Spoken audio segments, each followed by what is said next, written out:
absolutely sure dinner will be ready, Dorothy? Of course. I've been in the kitchen, burning it for most of the day. What's so rare that I have people for dinner these days? I thought you'd prefer mutton, actually. Pardon, dear? Sorry. Sorry, did you say something? Would you mind closing the curtains, dear? It gets awfully cold in here. Absolutely. I'd love to. Nothing better to do. Auntie, that's the elephant. Oh, how careless of me. Is it damaged? A little scorched down one side, but I think it'll survive. You ought to start wearing your spectacles. Then we wouldn't have these little accidents, would we? No, I couldn't possibly. They make me look old, and I know I'm getting older. But without the spectacles, I can't see where I am. Colonel Craddock gave me that elephant, you know, a present from India. They're meant to be unlucky when they have their trunks raised. That one was nearly very unlucky. There aren't any logs left. I'll send Bunting in. If I can find him. What do you mean? He gives me the shivers. Creeping around the place, lurking in dark corners. I never know where he's going to leap out from next. Oh, Dorothy, don't exaggerate. Bunting doesn't leap. He's incapable of it.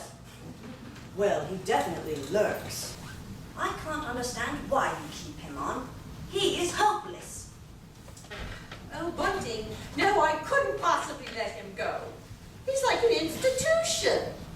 Oh, how marvelous it's going to be having guests again. Like the old days. It's been nearly 2 years since we were all together in Paris. Do you remember that holiday? Such happy days. I'm really looking forward to seeing Colonel Craddock again. And Pierre, what a charming young man. He made me feel years younger. Or perhaps it was the Paris air. Oof. Do hurry and fetch Bunting, dear. Logs, Mom. Oh, Bunting! I do wish you would announce yourself at the door and put that axe down. You look like a madman. Well, I can't chop logs without it, Mom. I'm not an expert of the martial arts. But don't bring that in here. Put a log on the fire and put the rest by the side. I only brought one, Mom. They're rather heavy. Oh, Bunting, I don't know why I bother. I didn't realize you did. Just put the log on the fire, Bunting. Would there be anything else, Mom? Yes, there will be. I'm expecting the guests to be arriving shortly, and when they all come, we are going to be wanting sherry. Sherry, Mom. Would that be the best sherry or the cooking sherry? Well, the best, of course, Bunting. The only reason I ask, Mom, is that we have very little of the best left. Only half a bottle. What? How can that be? We only recently restocked. You must have drunk it. What? What did you say? I said you must have drunk it. Oh, Bunting, it's about time you were reminded of your position in this household. I know my position, Mom. I'm in the lounge at the present time. Bunting, please stop answering back. I will try to curb my naturally enthusiastic nature. Will there be anything else, Mom? Yes, there will. We're going to be needing more sherry next week. Very well. You're on, Bunting.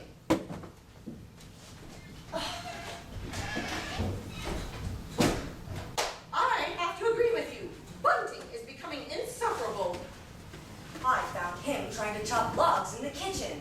I ask you, with all that food around. Oh, don't worry, he rarely manages to hit anything. We are going to have to keep an eye on Bunting. He's been hitting the sherry again. Oh no, I thought we'd weaned him off that after the last episode. Well, at least if he goes missing, we'll know where to find him. You'd think a man of his age would have more sense. He could have died of exposure in that fish pond.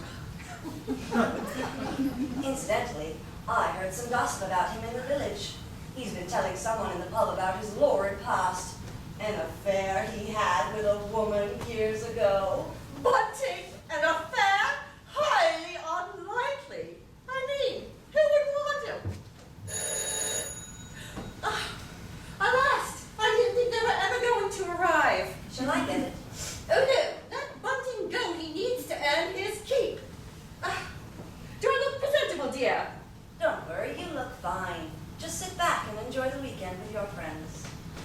Oh, I wanted to thank you for organizing this, Dorothy, dear. I don't know how I would manage without you. Bunting, Mum! What is it? Where are the guests? You instructed me to announce myself at all times when entering a room. Not when there are guests to announce, Bunting. Let them in immediately. As you like. Thank you, Bunting. Mildred, how nice to see you again. Mildred, old girl, how are you, my dear? Oh, let me have a look at you. By Jove, you look younger every time I see you. Oh, really, Charles? How's young Dorothy? They're still keeping an eye on the old battle axe, eh? Marvelous. Colonel and Mrs. Craddock, Mum! Pardon, Bunting? I said Colonel and Mrs. Craddock, Mum! Bunting, you are to announce the guests as they enter, not 5 minutes later. They didn't give me a chance, Mum. Will there be anything else? Yes, Bunting, there will be. Would you please bring their bags up to the green bedroom? The green bedroom? I suppose I can handle all those bags by myself. Will there be anything else? And we're going to be expecting more guests shortly. I suppose you want me stationing myself by the front door. How delightful for you, so they won't have to wait. Yes, I don't want them waiting 10 minutes. As you like. Oh, you'll have to. Door, Bunting! Oh, you'll have to excuse Bunting. He's just has not been himself these days. Bunting. Bunting. Sure, I've seen him someplace. Never forget a chap's face. Of course you've seen him before, Charles. I mean, you've been here before. Have I? Well, yes, of course I have, yes. A rather peculiar fellow, though. Oh, but this is the first time for you, Margaret. Yes, it is, and I must say I'm very impressed. I mean, the grounds seem to be huge. Oh, yes, 7 acres. But actually, the estate has several thousand. We lease them out to the dairy farmers these days. Oh, do sit, please. Charles? What?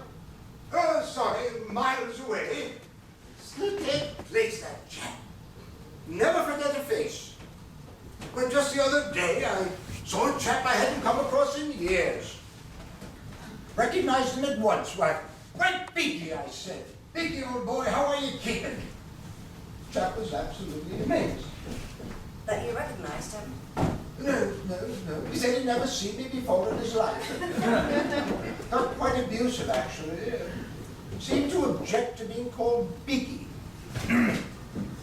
You're not going to bore us with your pointless stories all weekend, Charles. Oh, just a spot of fun, old girl. Oh, he wouldn't be the same old Charles without his little stories. I find them rather amusing. But you don't hear them as often as I. Would anyone care for some sherry? No, not for me, thank you. Well, you know me, old girl. I never say no to the snifter, as long as the sun is over the yardarm, of course. Would you be so kind, Dorothy, and fetch Bunting, dear? It's all right, Auntie. I don't think you could cope with any more jobs at the moment. What a delightful young girl. If I was only 30 years younger. But you're not, Charles. It must be rather nice for you having a young person about the house. Oh, it certainly is. I don't know how she puts up with me, though. I've been finding I've been getting so irritable these days. Old age comes to us all. We'll take Margaret here. Just a bit of a joke, old girl. I'm really very grateful to Dorothy, but sometimes I wish she would socialize with people her own age. But as I keep telling her, there is no one suitable. You always have to be careful about your lowering one's standards. But if Dorothy continues to listen to me, she will be rewarded. Really? Oh, yes. None of us live forever, and she will benefit most handsomely. I have no other living relatives. But I thought that you had other relatives. Oh, no, I've seen them all off. Dorothy's parents died when she was quite young. Tragic circumstance. It was my sister's fault. for taking up with that sort. He was a drunkard and a gambler. He gambled half their fortune away, and then they squandered the rest. They wound up being penniless and hating each other for it. That sounds terrible. How did they die? It was a suicide pact. They killed each other. Oh, how dreadful. Well, actually, it was more of a murder pact. He hacked off her head with the only piece of decent silver, an attractive but blunt fish knife. Ironically, he died the very next day. It's been transpired that my sister has been slowly poisoning him for months. I think Dorothy holds me to blame because I refuse to pay off their debts. Come on now, all of this morbid talk is getting me depressed. But did I ever tell you about the time that I... Sorry it took so long. Bunting had hidden it. Just can't figure where I know that chap from. Damned irritating. I wouldn't let it bother you, Charles. You were about to tell us one of your little stories. Oh, was I? You don't happen to recollect what it was about, do you? No. Thank you, my dear. Thank you, Dad. Can't seem to remember. Well, it will come to me, I'm sure. Here's to us all. Very best of health.